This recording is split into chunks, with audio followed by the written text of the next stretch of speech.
It started as just another day on the bus. The seats were filling up fast and people shuffled around trying to find a spot. Then, a pregnant woman stepped on. She looked exhausted, one hand resting on her belly as she scanned the packed bus. That's when a black teenager, barely out of high school, quietly stood up and offered his seat without a second thought. She smiled, thanked him, and sat down. But just as the bus rolled on, something unexpected happened. The woman reached into her bag, pulled out a small folded note, and slipped it into the teen's hand. "Read it later," she whispered. He didn't think much of it at first, maybe just a simple thank you. But when he finally unfolded that note, his heart nearly stopped. What was written inside would change his life forever. The teen held the note tightly in his hand, feeling the edges crinkle as his fingers pressed against the paper. He could hear the steady hum of the bus, the low murmurs of conversation, but his mind was stuck on those 3 little words the woman had said. Read it later. Why later? Why not now? His curiosity burned, but something about the way she had looked at him, grateful yet serious, made him hesitate. He stuffed the note into his pocket and glanced over at her. She sat quietly, staring out the window, her fingers gently tapping against her belly as if lost in thought. Maybe she had written something personal, something she didn't want him to read right in front of her. Whatever it was, he knew it. It wasn't just a simple thank you. The bus rattled down the street, stopping every few blocks to let people on and off. The teen checked the time on his phone. His stop was coming up soon. He wasn't sure why, but he suddenly felt like he needed to say something to the woman before he left. Maybe just a small, polite goodbye. Maybe something else. But before he could open his mouth, she turned to him. Their eyes met, and for a moment she just looked at him as if she was trying to memorize his face. Then, with a small smile, she spoke. "You're a good person." The words were simple, but there was something about the way she said them that made his chest tighten. He wasn't used to hearing things like that from strangers. He managed a small nod, not sure how to respond. The bus slowed and he realized it was his stop. He hesitated for a second, then stood up, gripping his backpack strap tightly. As he walked toward the exit, he felt the note burning in his pocket, as if it were daring him to open it. Stepping off the bus, he took a deep breath. The air felt cooler out here, less stuffy than inside the crowded seats. He pulled the note from his pocket and slowly unfolded it. His eyes scanned the words, and with every line his heartbeat picked up speed. What he read didn't make sense at first. It wasn't just a simple thank you. It wasn't just a kind note from a stranger. It was something bigger, something that felt almost unreal. The words were scribbled in neat, rushed handwriting. "I've been looking for you." His breath caught in his throat. Looking for him? What did that mean? His hands tightened around the paper as he read further. "I don't have much time. Please, if you can, meet me at the cafe on 5th Street at 4 p.m. It's important." His eyes darted to the time on his phone. It was already past 3. If he wanted to meet her, he didn't have long. But why him? And why did it sound so urgent? For a few seconds, he just stood there on the sidewalk, his mind racing. He could ignore this, pretend it never happened. Just go home like any other day. But something inside him wouldn't let it go. With a deep breath, he turned in the direction of 5th Street. The cafe wasn't far. It was a small, quiet place tucked between an old bookstore and a flower shop. He had passed by it a few times, but never really paid attention. Now, as he stepped inside, he felt a strange mix of nerves and anticipation. The bell above the door jingled softly as he entered. The smell of fresh coffee and baked goods filled the air. A few people sat at tables, chatting or working on their laptops. He scanned the room, searching for her, and then he saw her. She was sitting at a table near the window, her hands wrapped around a cup of tea. When she spotted him, relief washed over her face. She gestured for him to sit.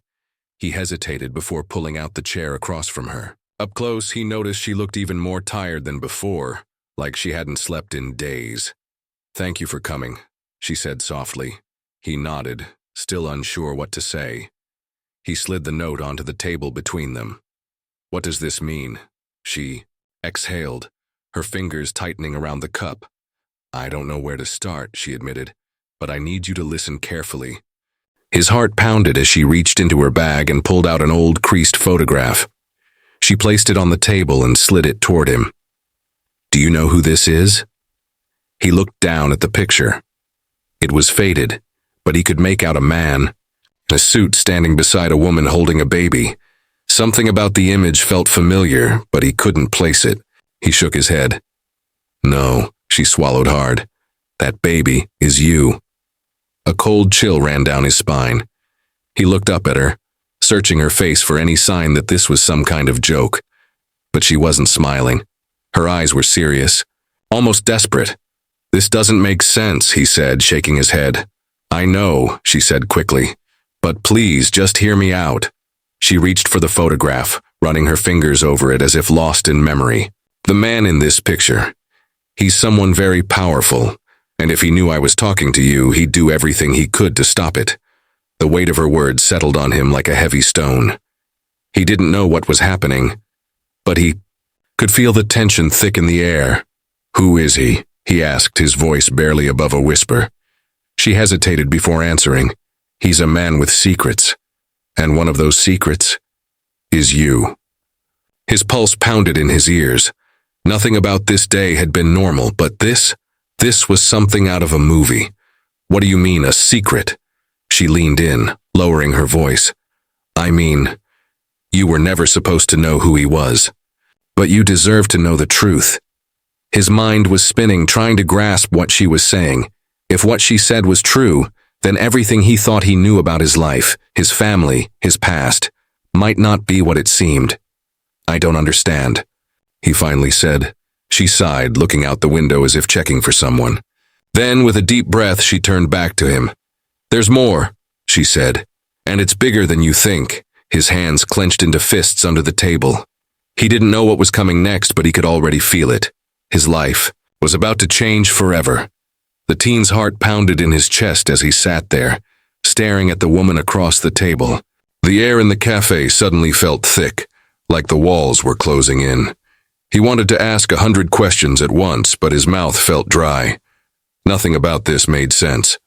The woman, who still hadn't told him her name, studied his face, waiting. It was like she knew he was struggling to process everything. Finally, she spoke again. "I know this is a lot," she said gently, "but I need you to trust me." Trust? He wasn't sure he could trust anyone right now. His life had been normal just an hour ago. Now, a stranger was telling him he was someone's secret, someone powerful. He swallowed hard. "Why should I believe you?" She sighed, reaching into her bag again. This time she pulled out a folded piece of paper.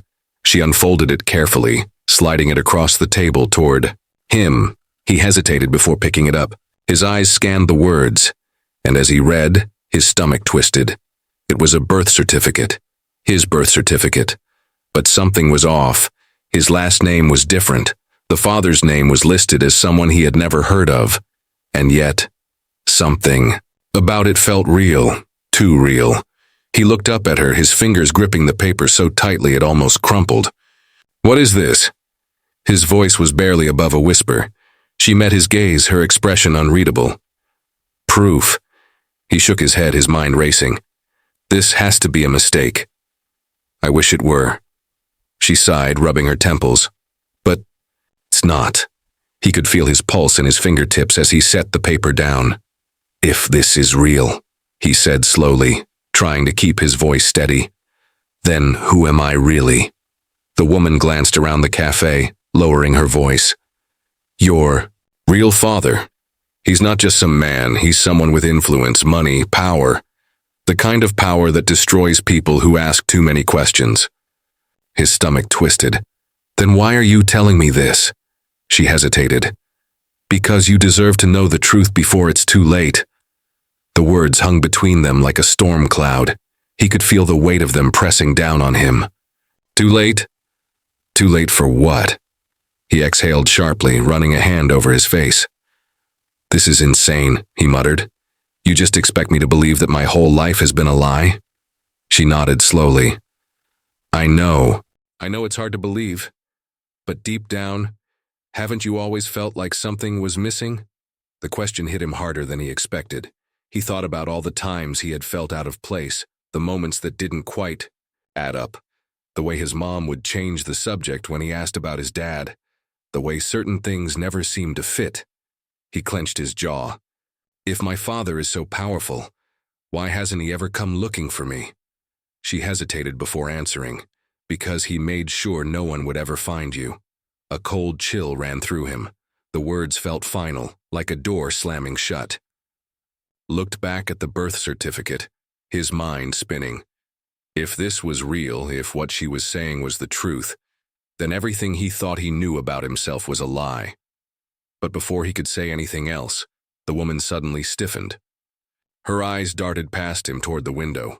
He followed her gaze and felt his breath catch. A black car had just pulled up outside. The windows were tinted, and even though he couldn't see inside, something about it felt wrong. The woman's voice was urgent now. "We have to go." His pulse jumped. "What? Why?" She was already grabbing her bag, her hands shaking slightly. "Because if they find us here, we're both in danger."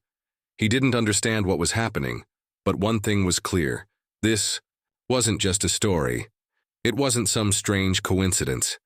This was real, and whatever he had just gotten himself into, it was bigger than he ever could have imagined.